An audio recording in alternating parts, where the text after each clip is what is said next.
was British colonization in the 19th and 20th century, and then it was in Egypt almost 100 years ago in the old clubs, in Gezira Club, in Maadi Club, in Alexandria Sporting Club, almost 80 or 90 years in Egypt now. Egypt is one of the founder countries in the World Squash Federation. And we had world champions since the 1920s and 1930s. Tell me about the PSA ranking and the biggest squash events in the world. The PSA ranking is the professional ranking. It's been going on since the 1970s when they started the actual professional ranking. Any player can join and you can play in the tournaments, and for every result you make, you get certain points, and then you get ranked internationally. We had many tournaments in Egypt, PSA tournaments like Al Ahram tournaments, or like the Heliopolis and Gezira and Maadi Open tournaments. We all the good players in Egypt, they all joined the PSA to play professionally. I was one of them. I won 14 professional tournaments in my career, 14 PSA tournaments in my career. I also stayed in the top 20 ranking for 8 years, from 1998 till 2006. I was always in the top 20 rankings, moving up and down, but I kept my top 20 ranking for 8 years, which was a good achievement for me. So the ranking is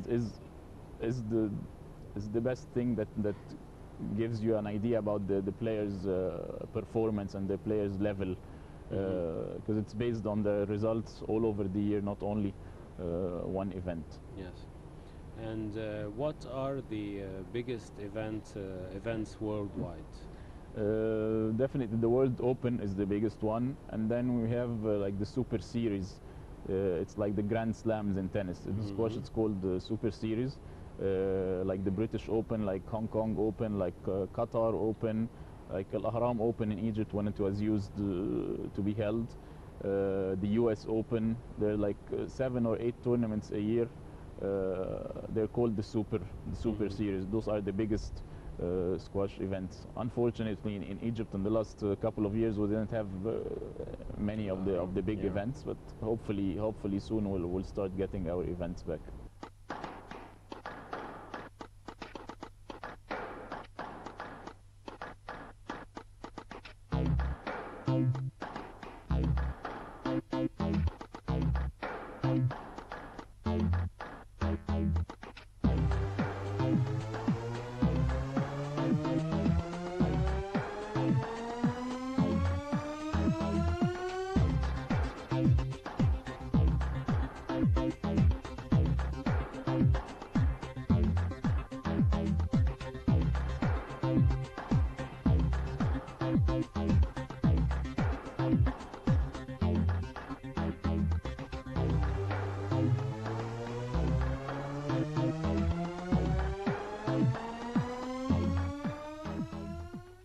How did you become the second best player in the world, and for how long were you able to maintain your name among the best 10 players?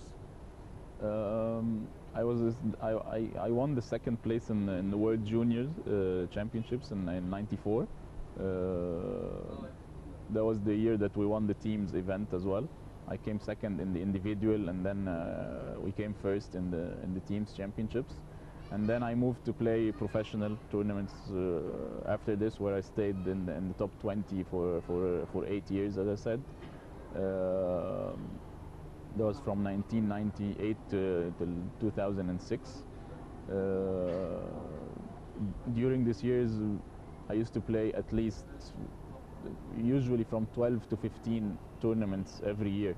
And that's what you have to do to keep your ranking. If you didn't play enough tournaments, even if you make very good results, your ranking will be very low, because you need to acquire a certain amount of points to have a good ranking. So I used to play like an average of one big tournament a month, international tournament every month at least to stay in the rankings. Tell us about the amazing experience of winning the team's world championship with the Egyptian team. As I said, it was one of the best moments, probably the best moment of my squash career, and one of the best moments in my life in general. It was in 1999. That was the first time Egypt never won the World Teams event before in the senior. We won it first time in the juniors in '94, and that was in '99. The tournament was in Cairo, in Egypt, on our home courts and hometown. With all our families were there, our friends, lots of spectators. The environment was really good and was perfect to play our best in the tournament. We were seeded number 4 in the tournament with England and Pakistan and Canada and Wales, so many strong teams. We were one of the youngest teams in the event. We only had Amir Wagih. He was the team captain. He was the only older player in the team. The rest of us, it was me and Ahmad Barada and Amr Shabana. The 3 of us were just coming from the juniors. We were all 22, 23 years old. We played very, very well all the matches. We did not lose any matches in the tournament from the first day till the last day. It was great. It was winning in Egypt, winning in front of our families and friends, felt very well. I was fortunate to win the winning match for Egypt. I played the last match in the tournament, which when I won the match, Egypt won the tournament. Yes. I cried so much after the match in the corner. It was very, very emotional moment, and it's a great achievement, and doing it in your country make it much better as well. Yes, sure.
What was the most memorable moment that you will never forget, and what was the biggest trophy in your life? I had many moments. As I said, one of them is winning the team championship. The other one is winning the junior team championship in '94 when I was the team captain. That was also a great moment. And then I have my most the individual. My best moment in my individual career is beating Peter Nicol. He was the world number 1 at that time. I beat him in the Canadian Open 3-1 in the first round. My ranking at that time was number 16 in the world, and I was playing with number 1 in the world in the first round. No one thought that I had a chance of beating him, but I was training very well at this time, and I believed I could do it. And when I beat him, I felt also very happy and very excited, and still this is my best result in the individual and in the professional level. After you retired and you became a coach, then you came back as a player in your 30s, and it was very good. Can you explain that? First, when I stopped playing, I was still 28 years old. I had to stop because I had a very bad knee injury that made me stop. I didn't want to stop at this time. I was actually very sad and I wasn't really satisfied because I was playing very well at this time. As I mentioned, when I beat Peter Nicol, there was like few months after that I had to stop my career. That was just after this. My ranking was number 14 in the professional circuit, and I was still getting experience, and I was getting better. I was getting very good results, and then I had to stop. So I always had it in me that I still have some more squash to play, some more good results to do, and I still had things to prove. I stopped for almost 2.5 years or 3 years. And then my knee felt better with all this rest, and I started to train a little bit gradually again, and I felt motivated again. I wanted to play a bit so that my son sees me. It was one of my motivation that my younger son who plays squash, Marwan, he's 11 now, but then he was still 5 or 6 years old, and I wanted him to see. He never saw me play or compete. I wanted him to see me play, Yes. and I felt that my body is okay and I can push again, I can train again. So I decided to play for another season, and I joined the PSA again, the professional ranking again. I joined from the end of the rankings, because when you stop, you lose all your points and you lose all your rankings. So I started all over again, and the very good achievement that I did, I played just 1 year. In this year, I reached another spot of world top 30. I reached the ranking of number 28 in just 1 year of playing, and I was 32 years old at that time. According to you, which is more difficult, being a player or being a coach, and why? Physically, being a player is much harder physically, because you do more effort, you push yourself a lot. But mentally and in general, being a coach is much difficult, because you depend on others. When you depend on yourself, you can push yourself, you can do the effort, you can reach the result. But when you're a coach, you're responsible on other people, mostly in the juniors, especially the juniors. Very difficult to deal with. You have to be very close to the players. You have to understand them. You have to motivate them. You expect different results. Some days they play well. The other day, the same player, he can play bad for any mental or emotional reason, not technical. Definitely, coaching is more difficult, more responsibility, and you need to be focused all the time. About the Olympics, squash has a very good chance in going into the Olympics in 2020. Actually, the voting for the squash, we reached the final voting stage. The voting is going to be in 2 months from now. We're doing a very big effort in promoting squash all over the world to have a good chance in the voting. Actually, one of the promotions, it's going to be here in my academy next week. We're gonna be hosting Peter Nicol. He's doing a world tour to promote squash for the Olympics. He's playing only 1 match in every continent, and he chose to play in my academy the match for Africa. It will be in Egypt, and it will be in my academy against me, actually. But hopefully it will be a good match and good promotion. Well, that wraps up our episode for today. We hope you've enjoyed it. Until we meet you again next week, have a nice time.